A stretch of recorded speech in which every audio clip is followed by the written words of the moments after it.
Hello everyone, नमस्ते अनि स्वागत छ हजुरहरुलाई हिमालय किचनमा। आज म हजुरहरुको लागि लिएर आएको छु एकदमै मिठो सजिलो आलुको तरकारी। म यसलाई एकदम मिठो सजिलो गरेर कसरी बनाउने भनेर आज हजुरहरुलाई देखाउँदै छु। यसको लागि मैले यहाँ प्यानमा 2 ठूलो चम्चा तेललाई तताउन राखेको छु र तेल तातेपछि मैले यसमा फ्राई 1/4 चम्चा मेथी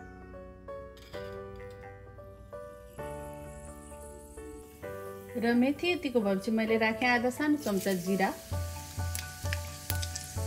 2टा रातो सुकेको खुर्सानीलाई यसरी राखे र यति बेला मैले राखे एउटा मिडियम साइजको प्याज,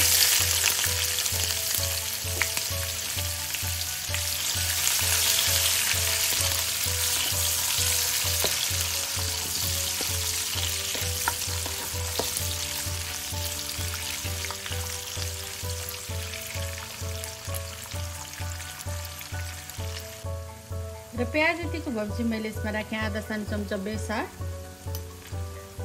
आधा सानो चम्चा काश्मिरी रातो खुर्सानीको धुलो, 1 सानो चम्चा कुटेको लसुन अदुवा,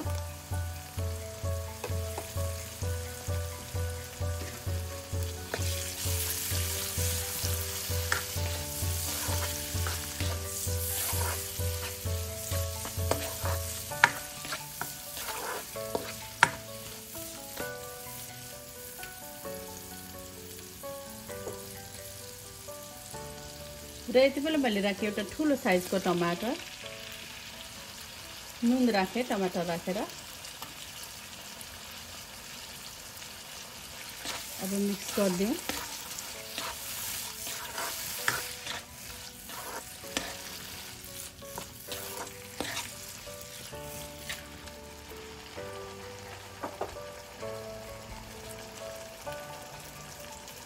मैले राखे थोरै पानी। अब छोपेर टमाटरलाई गल्न दिउँ।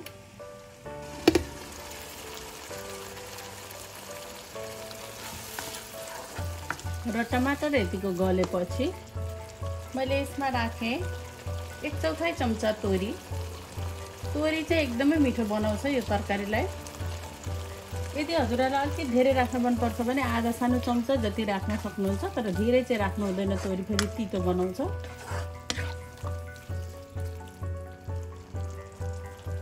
त्यसैगरी 1 सानो चम्चा जीरा र धनियाको पाउडर फेरि मिक्स गर्दिए।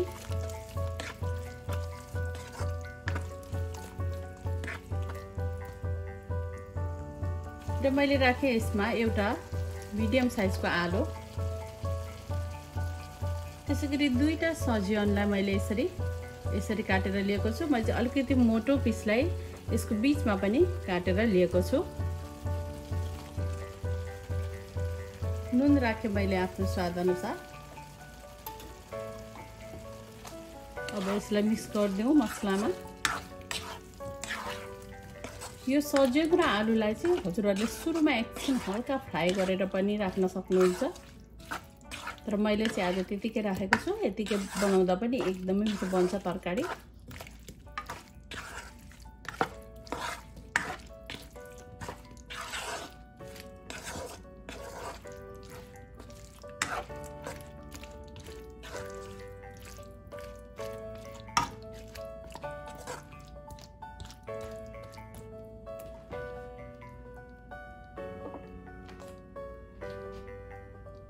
र यति बेला अब म यसमा राख्दै छु मनतातो पानी। ग्रेभी कतिको बनाउने हो त्यही हिसाबले यसमा पानी राख्न सकिन्छ।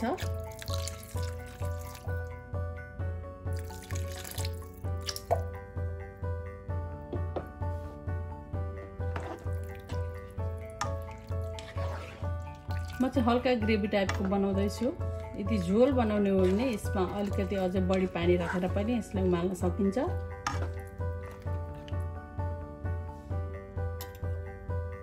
नुन थपे फेरि मैले आफ्नो स्वाद अनुसार।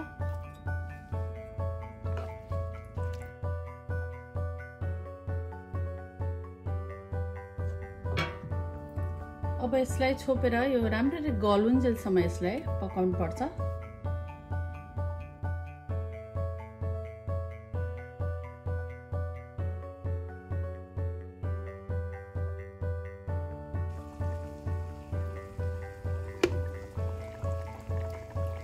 यति बेला मैले यसमा राखेँ 1/4 चम्चा मिट मसला।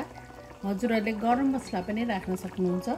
मिट मसला राख्दा एकदमै मिठो किसिमको टेस्ट आउँछ यसमा। अब यसलाई मिक्स गर्दै अब हाम्रो तरकारी लगभग रेडी हुन लागिसकेको छ। म चाहिँ यसलाई यतिकै ग्रेभी आज राख्दैछु।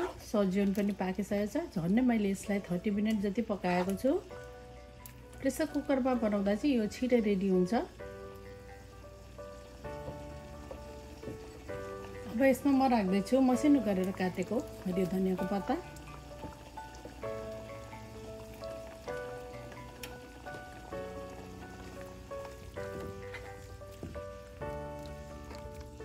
एक मिनट जति यसलाई यतिकै पकाउने। अब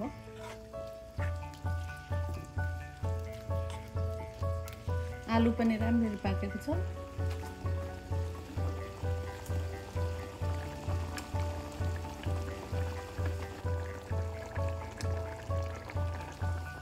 ल अब चाहिँ हाम्रो सजियोन आलुको ग्रेभी तरकारी चाहिँ खानको लागि रेडी भएको छ।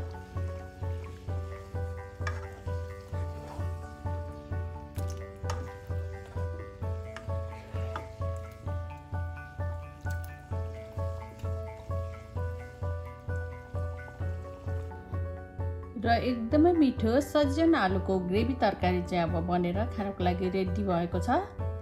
एकदमै सजिलैसँग यो तयार भएको छ। हजुरहरू पनि यसै गरी सजियोन आलुको ग्रेभी तरकारी बनाएर खानलाई ट्राई गर्नुहोला। एकदमै मिठो हुन्छ, छिटैसँग बन्छ। हस् त यो मिठो सजियोन आलुको तरकारीको रेसिपी हजुरहरूलाई राम्रो लाग्यो भने हाम्रो भिडियोलाई लाइक कमेन्ट सेयर गरिदिनु होला। यस्तै रेसिपीहरूको लागि हाम्रो च्यानललाई सब्सक्राइब पनि गरिदिनु होला। सब्सक्राइब गरिसकेपछि नजिक गरेको नोटिफिकेसन बेललाई पनि अवश्य पनि क्लिक गरिदिनु होला। फेरि पनि यस्तै मिठो परिकारको रेसिपी लिएर आउने नै छु। हाम्रो भिडियो हेरिदिनु भएकोमा हजुरहरूलाई धेरै धेरै धन्यवाद।